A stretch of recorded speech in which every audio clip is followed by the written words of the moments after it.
And through a ton of coaching and mentoring and reading and finding what other people do, I discovered different is better than better.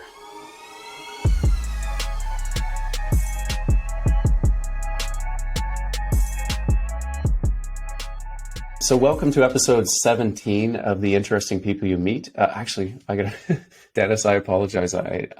I want to confirm the pronunciation of your last name. Good call. Can you give us a run on that? Yep, it's Geelen. Geelen? Awesome. Yep. Perfect. All right. Yep. So we'll start now.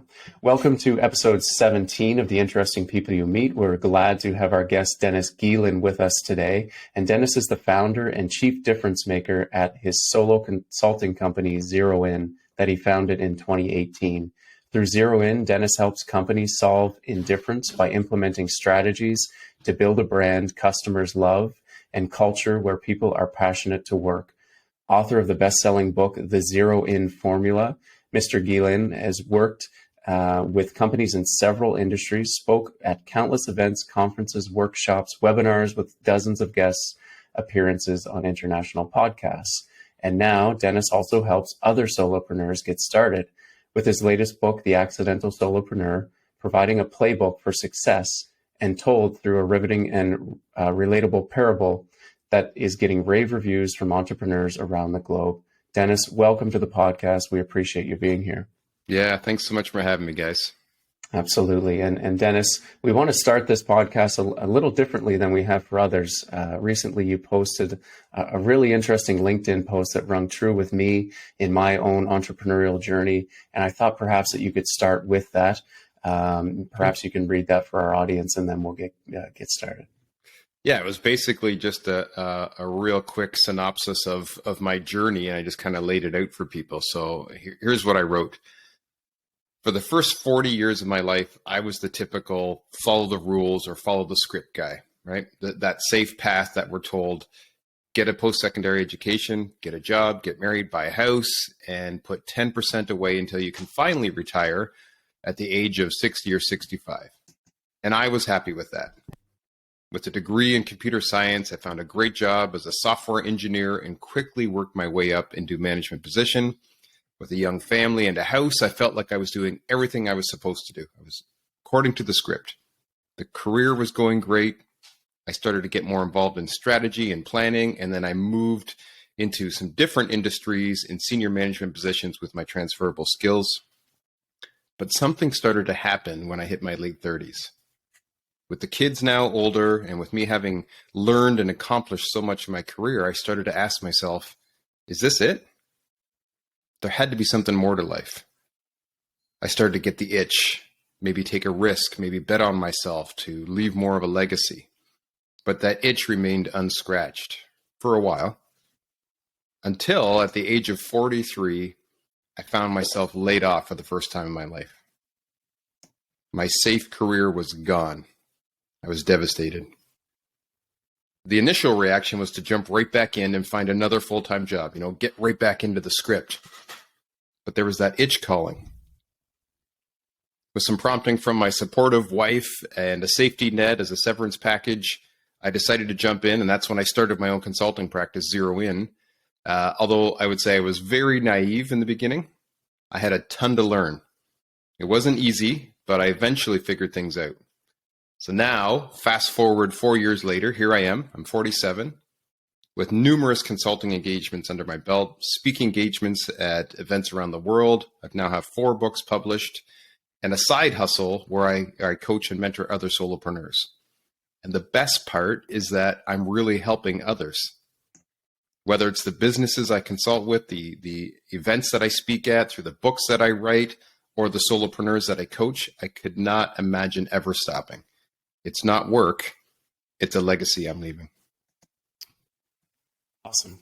Well said. That captured my attention a few days ago. I thought that was really, really cool. And I'm sure it resonates with a lot of others who have that itch in their mind, or, once you get it, I say that to Nathan often, our co-host on the podcast, once it hits you, that, maybe you no longer fit that mold. It's really hard to get rid of it and to think any different. And, So congratulations to you, 4 years later, on a journey that perhaps wasn't planned the way you thought, but you took the jump and took the dive and made it work. So now an author, a speaker, a podcast guest, a coach, course and content creator. Pretty impressive to do that in a period of 4 years through a pandemic, et cetera, et cetera. So congrats, Dennis. Thank you so much for joining us today. And we look forward to taking a deep dive. So outside of what you just talked about, maybe we could jump in a little further and say, like, what prompted you to start your own business? Why did you not go find that other job? Why did you take that deep dive and say, listen, this is what I want to do, and this is how I'm going to do it? It wasn't a snap decision for sure. It was something I wrestled with for probably a good 3-4 weeks before I decided, no, I'm going to do this. And it was really a combination of things. I would say, one, yes, there was that itch, and I had been suppressing it and ignoring it, but it was still there. So it was always in the back of my mind. What if? All of the pull to jump right back in and make sure I've got that steady paycheck, jump back into that safe comfort zone of, I can assimilate right back into another company and start providing value. That was a strong pull. But I would say it was my wife whispering in my ear, Dennis, with the severance package, with us being smart with our money for the last, several years, we're okay. For at least a year, we could manage if you want to really bet on yourself. And it was her that said to me, look at it this way. If you give yourself a full year and it works, amazing. You will be so happy. You're living your dream. You've scratched the itch, and look at us go. If it doesn't work, you'll never have that regret of what if. You'll know I gave it a full year. I tried it, and you can still jump back into the safe script again, but you'll never be sitting back at the age of 65 or 70 going, man, I wish I had have tried. I wish I had have went for it, and I didn't. So when she kind of put it in that perspective, I was like, yeah, you know what? There's really no downside here. I'm going to jump in. I'm going to give it a full year. I'm going to give it my all. I'm going to learn a ton, and I'm going to see what happens. And here I am 4 years later. So amazing. Yeah, that's really good. Yeah. Living with that regret is something you're probably, that it's incredible that your wife encouraged you to do that. And as someone with a supportive wife myself, finding that right it's huge can help us, give us the confidence we may sometimes lack in ourselves. And that's amazing. So what's the journey been like so far then? 4 years in, Man. Yeah. So many twists and turns, so many things I did not anticipate or expect. I mean, just when I was reading that post, all those things that I've done, none of those were in the plan. It was, I was going to be a consultant and I was going to consult for businesses. That was it. That was the plan. The writing of books, the speaking at events. I write articles for Entrepreneur Magazine. I'm a guest on podcasts. None of that was anticipated, foreseen, planned. Having said that, there's been a ton of mistakes, a ton of learnings, a ton of fears and anxieties, a ton of having to learn and grow that I also didn't anticipate either. So for anybody kind of starting out, you might think this is what the path is going to look like. Get ready for some hard left and right turns, because it doesn't go as planned all the time. It's interesting you brought that up. Everyone always talks about their success stories, and we kind of just ran over a couple with you at the beginning there. So can you give us a couple of the examples of maybe some of the biggest mistakes that you perhaps made when you were starting your journey? Yeah. Well, right off the bat, I would say I was naive, and I just thought, well, my 20 plus years of the corporate world is going to, that's all I need. It's prepared me, and I can easily start my own business. So being naive and thinking I knew everything I need to know to do this was mistake number one. My corporate background was all on the operations side, right? Once we landed a client, I worked with them, right? I was the director of professional services. I was the director of customer experience. I led a project management office. I had no experience in branding, in marketing, in sales. And here I am starting my own business where I need to brand myself, market myself, sell myself. I had no idea that I didn't even know I needed to, know all those things and be good at all those things. So being naive was a huge mistake. It's probably pride and ego. But if we dig down more technically, I would say the first major tactical mistake I made was not marketing myself enough as an expert. I was too general. I marketed myself as a generalist. I'm a business consultant, was how I announced myself to the world. Well, great. What businesses? What challenges do you help them solve? And at first my thinking was, well, what do you need? You need strategy, you need planning, you need, help with your efficiencies and operations. I can help you do all that kind of stuff. Only to find out nobody wants a generalist, right? That doesn't attract you to businesses. You need to be solving a specific challenge for a specific set of people. Now they see you as the expert and, I need Dennis. So it took me a while to really understand I need to niche down. I need to get more specific, and that really needs to become my brand, and my ideal customer needs to be flushed out. So probably the two biggest mistakes I made right off the bat. No, that's great. And I feel like we've definitely heard that before in terms of both niching down and plus not being a generalist. So you kind of mentioned you market yourself a little bit differently than you used to. Do you mainly focus on LinkedIn, or what other platforms do you use? Do you have any strategies? How do you market yourself? Yeah.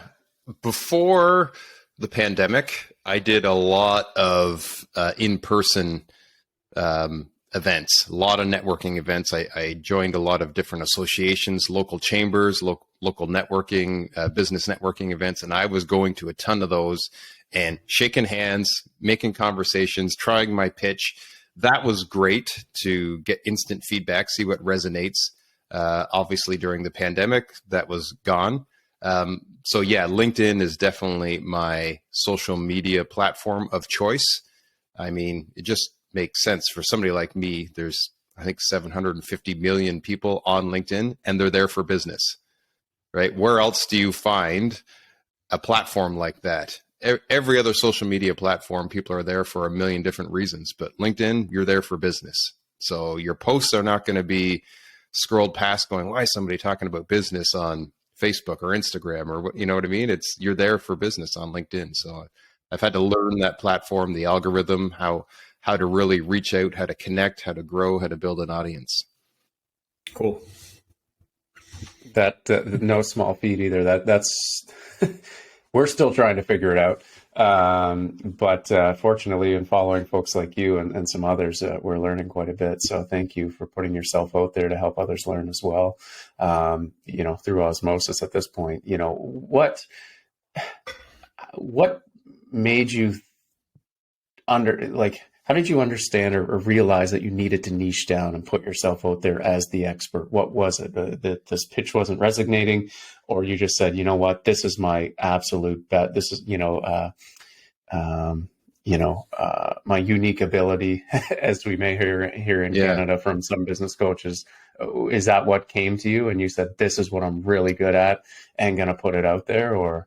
Well, I guess there's two parts to that. There's the realization, and then there's the how did I go about it. So the realization was quite early on, the first 6 months when I was attending these networking events, and people would ask, so obviously there's that inevitable question, so what do you do, right?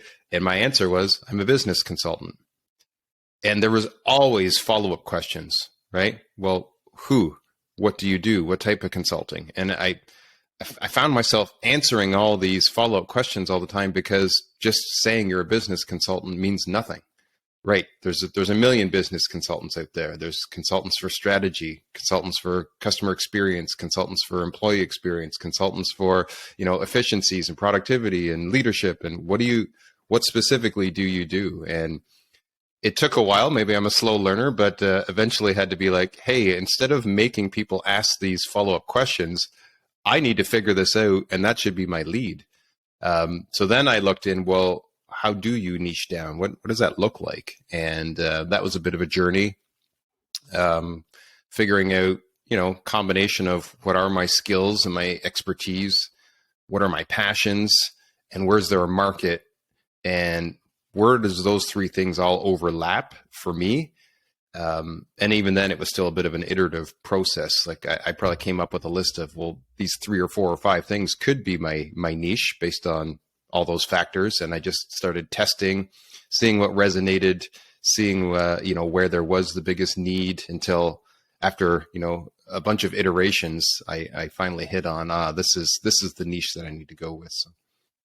So for all the business owners listening to this episode here in particular, what are the problems, needs, and frustrations that you solve for your clients, and who are your ideal clients? Yeah, so it's medium-sized businesses are my ideal clients. No specific industry, because the challenge I solve are customer experience and employee experience. Now, that was an iterative process as well. When I explain it like that, again, that's not eye-opening. Most people aren't going to be like, oh, really? Tell me more, because there's a million customer experience and employee experience consultants out there, and it's still a bit of a vague statement. That's where I went down the journey of, how do you really brand that in a way that does open people's eyes? And through a ton of coaching and mentoring and reading and finding what other people do, I discovered different is better than better. If I try and brand myself as better, higher quality, more expertise, higher skilled, anybody can say that, right? How many times do you walk down the street and see world's best cup of coffee in the window, right? Right. Sure it is, So branding yourself as better is not the way to go. Branding yourself as different is the way to go. So how do I differentiate customer experience and employee experience? When I say it like that, I sound like every other customer experience and employee experience consultant. So this is through an iterative process I came up with. I help solve indifference. Now people's eyes were opening. I'm a consultant. I help you solve indifference. Well, what do you mean by that?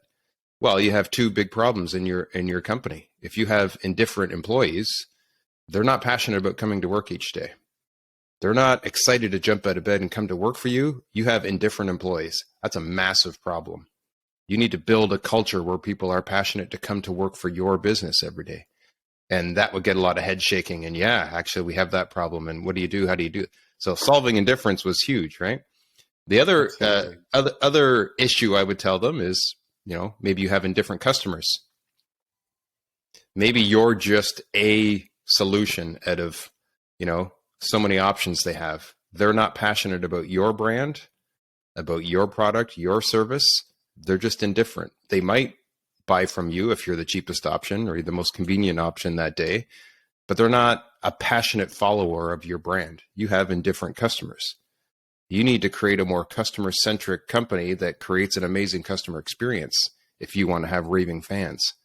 Oh, yeah, that makes sense. So as soon as I landed on I help solve indifference, that was a way of branding me as different from these other customer experience and employee experience consultants. And it was a real conversation starter that, opened a lot of eyes. So. Well, thank you. That makes a lot of sense. And so you recently launched a book here in the past couple of weeks. What date was that? Was that last week or? Yeah, so September 6th was when the new book came out, The Accidental Solopreneur. Yeah. And what made you decide to write that book?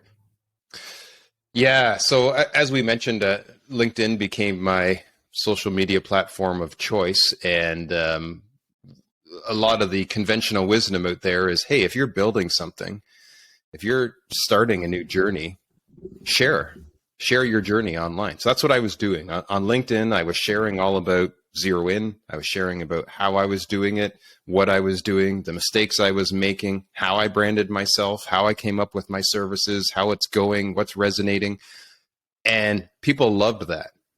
So more people started following and more people started commenting and engaging and really enjoying, like, wow, you started this in your 40s because you got laid off from a job and you decided you're bet on yourself and look what you're doing. And so originally my hope was, boy, this is going to land me a lot of clients. And it did. I was getting connections and clients through LinkedIn, but I would say for every potential business client that reached out, I was getting 5 or 6 individuals reaching out saying, hey, I want to do what you're doing. Hey, can I pick your brain for a minute? Hey, how did you come up with that branding idea? Hey, how did you package your services like that? Hey, how did you generate those leads? And I was doing all kinds of Zoom calls where I was informally coaching other solopreneurs. And again, I'm a slow learner. Eventually it kind of dawned on me like, boy, maybe there's another market there. Yes, I am a business consultant and I help businesses solve indifference, but maybe I can also come up with another stream, another niche here where I also coach other solopreneurs. I was actually in the process of writing another business book meant for businesses. And that's when I stopped and said, no, I need to write this book. I need to write a book that's going to help solopreneurs understand the playbook that they need to follow, but also what does it feel like? What does it feel like to leave corporate and bet on yourself? All those insecurities, all those twists and turns, the elation of getting your first client, the importance of having a supportive wife. How do you deal with those naysayers that are, scoffing at you? Like, why don't you just get a job? How does that feel? Because that's a huge part of the journey, right? Figuring out how to brand yourself and market yourself and package your services and all the technical stuff is huge. But equally as huge is how do you go through that inner journey and have the persistence, the right mindset, the right support system to be able to actually get through it. And I decided that can only be told through a story, through a parable and a book where you actually see a character going through that and you can feel what they're feeling. So that's why I wrote The Accidental Solopreneur. That's amazing. I've gone through this journey myself, so I'm just curious, and I don't want you to give away all the info in the book, but do you mind taking a little deep dive into one of the things that resonated with me was, it is that constant.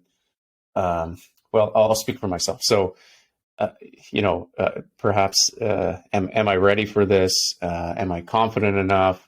All the noise that goes on in the back of your head, right? And I've read a lot of books to help me get through that. So I'm just curious, what has your journey been to change that tape, I guess, and to be able to do what you're doing right now and be confident about it?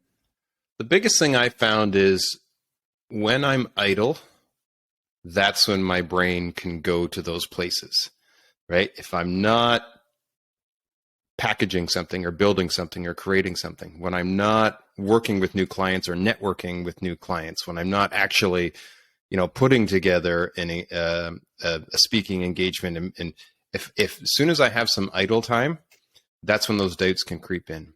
So I'm always trying to block into my calendar different things where I can create, where I can build, where I can be productive. When I'm creating or building, whether that's writing a book, putting together a new package of services, putting together a new presentation for a speaking engagement, putting together a new idea for lead generation, I'm feeling productive. I'm doing something and I'm being creative. When I'm done creating, man, I feel this sense of pride and accomplishment. When I'm not doing either of those, that's when the doubts can creep in. So I guess the short way of saying that is stay busy, right? Well, can we take it a step further then? And, Sure. it is stay busy, but so what is it like? That's that Saturday morning when maybe you're chilling out and just taking a break from all of that, as we try to do once in a while. So what do you do to relax your mind a little bit? And how are you working through that staying busy and learning perhaps how to take a break? I suffer from it. I think we all do. Yeah. So. I'll back up a second and say, when I first decided I was going to do this and go off on my own, there was this parallel emotions I felt that first week, that first Monday, when I decided to sit in front of my computer and said, okay, I'm going to build my own business. All of a sudden I was staring at an empty calendar, right? When I was in the corporate world, my calendar was full. And it was pretty much all planned out for me, though. Like, here's where we have our management meetings. Here's when your quarterly reports are due. Here's my one-on-ones with my, my team. Here's when I'm meeting with different. My week was planned out. Suddenly, here I am building my own company, and there was an empty calendar. So part of that was elation. Yay, I've got some freedom and some flexibility to do what I want. Part of that was, holy crap, I have to figure this out on my own. Nobody's coming in here and planning out my Monday for me. Nobody's telling me when I should be doing marketing or sales or networking or whatever. I have to figure this out. So soon I started just time blocking in my calendar. Here's when I'm going to put my headspace towards marketing. Here's when I'm going to put my headspace towards building. Here's when I'm going to put my headspace towards networking, and so on. But to your point, Nick, I soon found, man, I could become a workaholic within my own business, and I could just block out 24 hours a day and just always work. That's when I decided, no, I need to intentionally start blocking in some rest time. And I started playing around with what are the sprint intervals or increments that work best for me. Should I work for a half an hour, then take a break? Should it be 45 minutes, 60, 90? I kind of landed on 90-minute work intervals. And I intentionally put in a 20-minute break in there, walk around, maybe read, listen to a podcast, walk my dog, something to kind of just let your mind get away from all the stuff you've been doing and let it start to think, let it start to, be more creative again, or even just take a break. It's so easy to just inundate yourself with always being productive, but this is where I have to be intentional to schedule those breaks in there. Yeah, that's great advice, I think. So you start the business, you end up writing a book, and then now it's on an online course. Online courses are, yep. They're readily available. Why not, package our skills and expertise into one spot? So I'm just curious, what led you to doing that? Why did you decide to do that? Yeah. A couple of reasons, I think. So I did it with Zero In, and I've also done it with my solopreneur coaching, online courses. So with Zero In, it was in my local area. I was starting to get some smaller businesses reaching out, right? I was making some noise. People were getting to know who I am. I was working with more medium-sized businesses, but I was starting to get some smaller ones reach out saying, hey, can you work with us too? And then I'd lay out, here's what I do, here's how I do it, here's my price package. And it'd be like, oh, yeah, it's probably not going to work. We either can't afford it or we don't have the time. I'm like, well, I'd like these people to be able to benefit from what I'm doing. How can I still package what I'm doing at a smaller price point, make it available for them to do it on their own time? Obviously, an online course is the perfect format for that. So that was really the impetus was, yes, you're not my ideal client, but I'd still like to help you. Maybe I can come up with a package where you are the ideal client for that. So that was where the Zero In Formula online course came from. With the Solopreneur playbook, slightly different. When I was first starting Zero In, I felt like, man, I've got three options here. As soon as I realized I know nothing about I need to start my own business, I need to figure this out. I felt like, okay, well, there's three paths here. I could just start and try and figure it out on my own.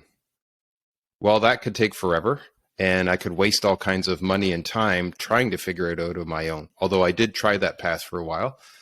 Then it was, okay, there's all these books and YouTube videos and courses out there. I can learn from those that have been there.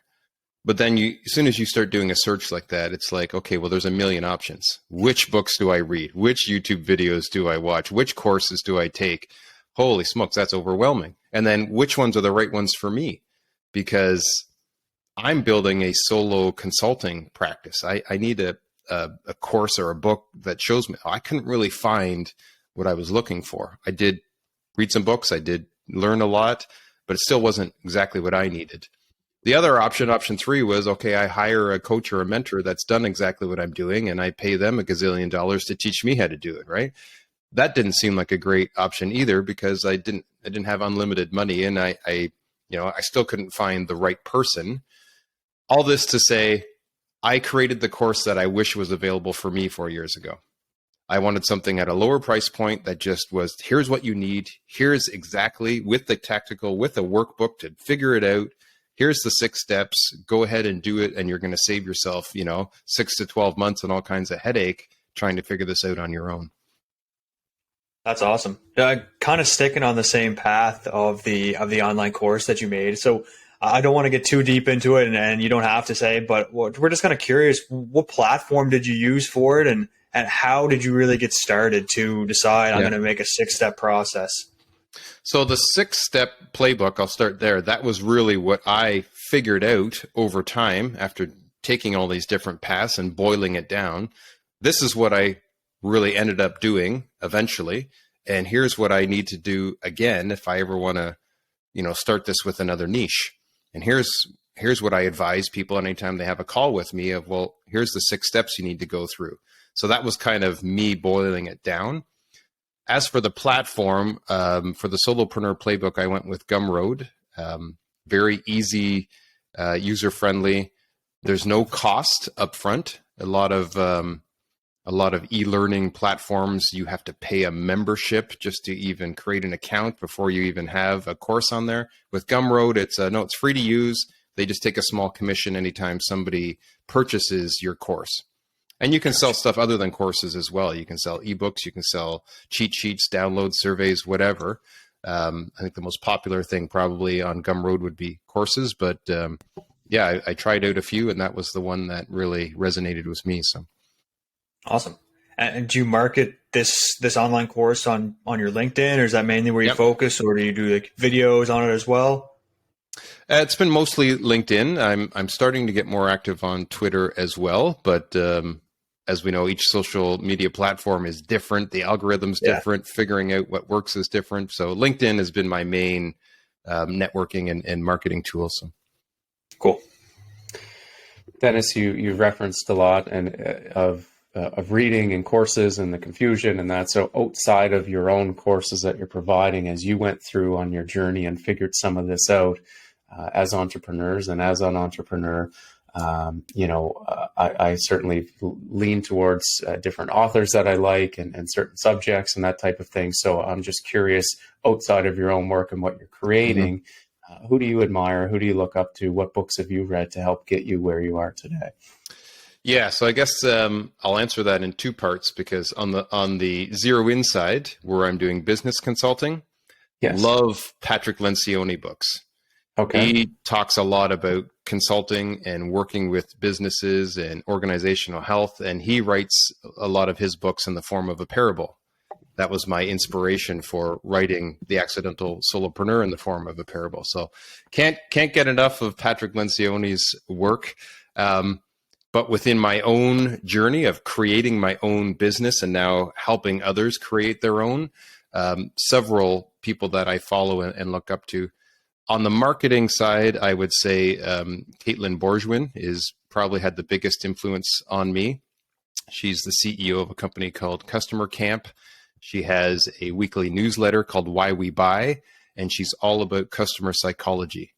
Why do people buy things? What prompts people to want to even look for a new product or service? What persuades them to pick one company over the other? If you get a chance, subscribe to her newsletter. Every week, there's a new psychology fact with stories and examples. And immediately every week, I've got something I can apply to my business. Another one would be Justin Welsh, his newsletter, The Saturday Solopreneur. Again, always full of great tips and tactics for building, creating, generating an audience, creating digital assets. So learned a lot from him, and have been very happy to find that, boy, the playbook I came up with is very similar to what he, tells his audience. So, boy, I guess I did something right when I came up with my 6-book playbook. So.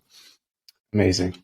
And maybe we could spend a minute just talking about the solopreneur and perhaps the definition of it and what it leads to. Like, I hear the term gig economy a lot. So in our day-to-day with our company, Newground Financial, we specialize in employee benefit programs for small to medium-sized businesses across Canada. And one of the things we're seeing is that attracting and retaining employees is becoming difficult, and employees are setting themselves up more in a contractor type position than they are as an actual employee.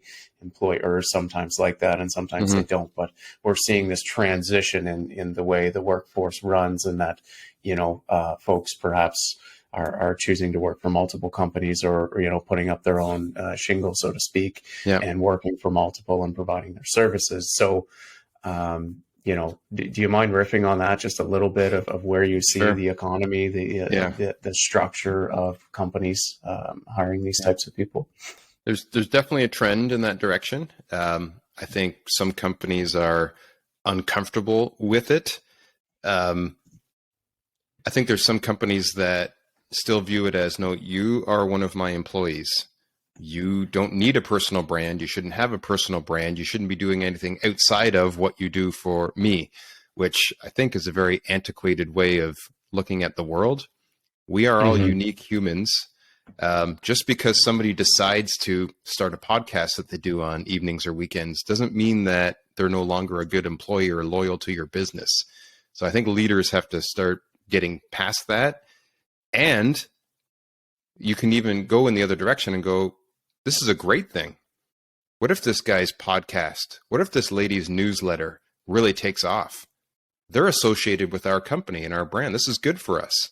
We should pump these people up, right? This is great for our company to be associated with somebody that built a successful podcast. Hey, that's our marketing manager who did that podcast. He works for us.